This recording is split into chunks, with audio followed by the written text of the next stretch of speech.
Sa ibang balita, ipinagdiwang ng Philippine Charity Sweepstakes Office o PCSO ang ika-81 anibersaryo nito na puno ng pagbibigay serbisyo sa mga Pilipino. Dito ay tiniyak ng pamunuan ng PCSO ang patuloy na pagtulong sa ating mga kababayan, gayon din sa pagpapabuti ng pamumuhay ng kanilang mga kawani. May report si Sweden Velado.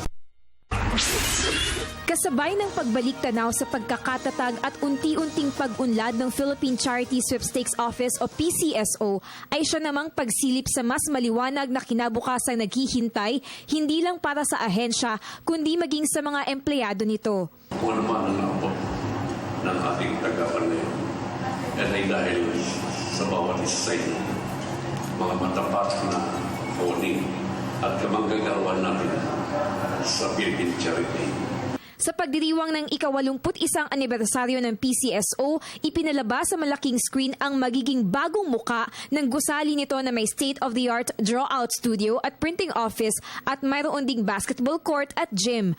Bukod yan sa espesyal na gabi ng PCSO, kinilala ang natatanging kontribusyon ng mga empleyadong igino 30 taon o halos kalahati ng kanilang buhay upang magbigay serbisyo publiko sa pamamagitan ng paninilbihan sa PCSO.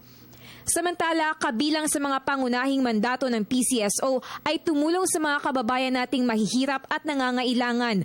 Kaya naman kasalukuyang minomonitor ng PCSO Regional Operations Centers ang sitwasyon sa Hilaga at Gitnang Luzon upang mabigyan ng hospitalization assistance ang mga biktima ng bagyong Lando. Sa pamagitan ng ating lumayong pagkakaisa at pagtutulong-tulong, gusto kong layunin natin na manatiling ang ating kita para mas maraming dapat ay matulungan, lalo na yung mga maliit.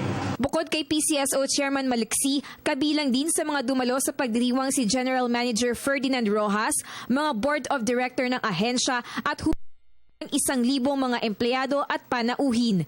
Para sa Telebisyon ng Bayan, ako si Sweden Velado.